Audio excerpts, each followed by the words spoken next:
Guys, isipin nyo, habang nasa labas kayo ng bahay nyo, ilang beses kayo nakakakita o nakakasalubong ng mga aso o pusa sa daan. Parang di naman natin maiwasan yun, no? Minsan, nilalapitan pa natin, tsaka papaamuhin. Minsan, inuuwi sa bahay or binibigyan ng pagkain. At minsan, may pagkakataon naman na mababalitaan natin na may mga taong nananakit sa kanila ng walang awa at wala ring mabuting dahilan. Nakakaawa, no? Pero ano nga bang connect nito sa manggang ginawa ko? Nung nag-work pa kasi ako sa Makati, malimit akong natambay sa Wanayala para hintayin yung shuttle namin. Tuwing umaga yun, doon ako nakapwesto sa upuan ng Grab concierge. Habang nakaupo ako roon, malimit ko rin makita yung pusa na nag-inspire sa akin para gawin ang one-shot manga na to. May nakikita akong lagayan ng pagkain niya tsaka tubig, kaya thankful din ako sa mga taong nagbibigay ng pagkain rito. Palagi ko rin nakikita na maraming tao ang tumitigil sa paglalakad nila para hagurin yung ulo nito. Parang ipapat yung head nila kasi karamihan naman sa mga pusa ay cute. Pero minsan, kita ko na parang humihina na yung pusa at minsan ay may sugat kaya di ko maiwasang isipin na baka sinasaktan sila or na-aksidente. Konting time lang yung nalalagi ko sa paghihintay dahil umaga nga naman yun at need ko pang pumasok sa office. Bago rin ako umuwi, dumaraan ako lagi doon at hindi ko na siya napapansin. Gawa na rin ng sobrang dami ng tao na naghihintay at nakatambay doon kapag hapon. Pinamagatan ko ang one-shot na ito na F2F. Bakit F2F? Sa totoo lang, work from home kasi talaga ako noon pero need kong pumasok sa office para mag-train. Nasa isip ko ay bakit hindi F2F or face-to-face since doon ko nakita ang pusa. Pero para sa akin, mas gusto kong palitan yung face-to-face na something na may kinalaman din sa F2F. Kaya pinalitan ko yung face-to-face ng fur to flesh. Though di naman bago sa atin yung mga stories na ang isang hayop ay naging tao.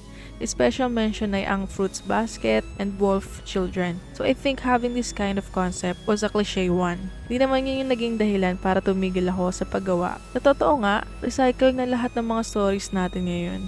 Nabibigyan lang ng another twist and thrill kaya nagmumukhang bago. Minsan yung ideas natin ay nagawa na pala ng iba. Kaya okay lang yan guys. May sarili-sarili naman tayong way kung paano ikwento yun.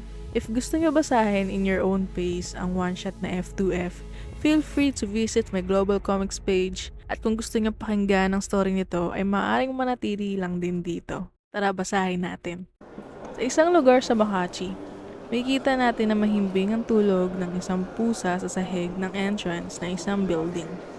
Minsan ay nagigising na lang ito dahil may bigla-biglang nagbibigay sa kanya ng belly rub na lubos na ikinasasaya naman niya. Meron ding iba na nagbibigay ng pagkain at masasabi talaga nating maganda at maayos ang pamumuhay ng pusa dahil na rin mabubuti ang mga taong dumaraan dito. Naisip niya na sobrang gentle ng mga kamay ng tao. Gamit ng kamay ay kinukuhaan rin siya ng mga picture at binivideohan. Feeling niya ay isa na siyang sikat na celebrity dahil doon.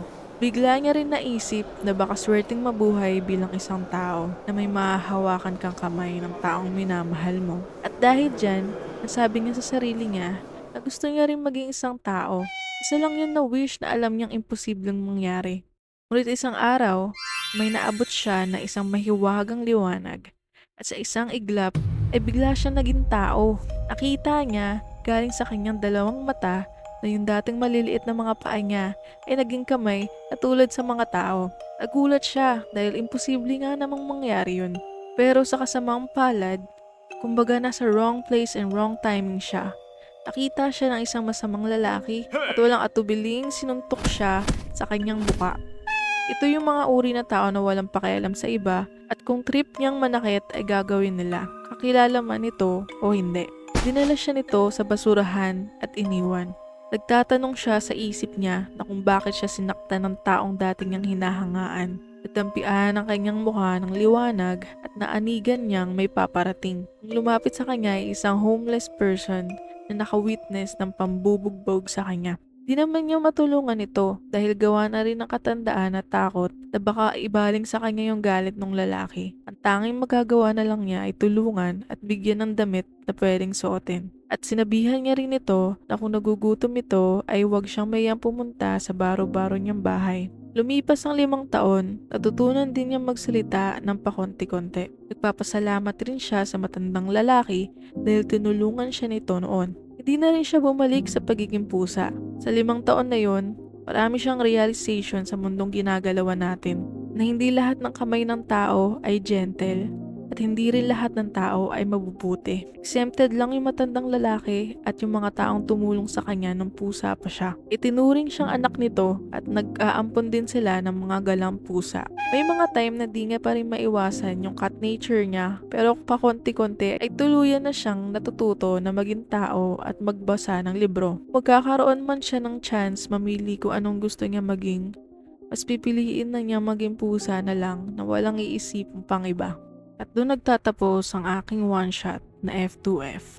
Kung mapapansin nyo sa last panel ay isinulat ko na gusto ng kinakaragay niyang pusa na maging tao. Bakit? Kasi base sa pakikitungo ng mga tao sa kanya, naisip niya rin na baka magandang maging tao dahil mababait ito at inaalagaan siya. Katulad na lamang ng mga nangyari sa ating bida nung pusa pa siya. Kumbaga, para lang itong cycle. Walang katapusang story or masasabi natin na history repeats itself. Nung ginagawa ko itong one-shot na to, hindi naging maayos ang pinagdaanan ko. Kasi dumaan kami sa isang pagsubok at talagang nagimbal kami sa nangyari. Sa kabutihang palad ay maayos kaming magkakapamilya rito sa bahay. Kumbaga parang nasa roller coaster ride yung buhay ko nun. Pinag-iisipan ko kung tatapusin ko ba ito o hindi. Pero thankful ako na natapos ko ito at ngayon ay na-share ko na sa inyong lahat. About naman sa progress ko sa paggawa ng manga, medyo satisfied ako sa gawa ko. Medyo lang naman.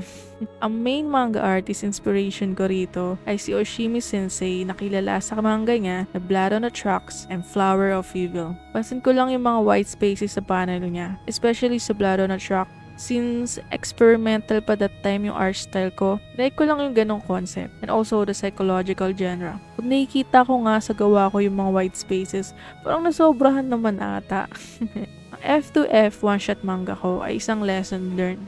May natutunan tayo sa perspective and realization ng bida at may natutunan naman ako sa technique ng paggawa ng manga. It's a win-win for me and for us. Though nasa inyo na rin naman yon if nagustuhan nyo ito. Pero mas masaya sa feeling ko oo. Kaya guys, mas maganda kung magiging mabait tayo sa mga hayop na nakikita natin sa kalsada o sa bahay. Kasi karamihan sa kanila ay nakakaalala kung ginawan nyo ba sila ng kabutihan o kasamaan. Ang goal ko sa one-shot na ito ay maging aware tayo sa mga actions natin sa mga hayop. Kaya salamat sa pagsubaybay ng journey ko papunta sa pagiging professional manga artist. Alam kong malayo pa, pero malayo na rin ang napagdadaanan ko. I hope na di kayo magsawa sa mga ginagawa ko. If you like to read my other works, feel free to visit my Global Comics page where I upload most of my manga.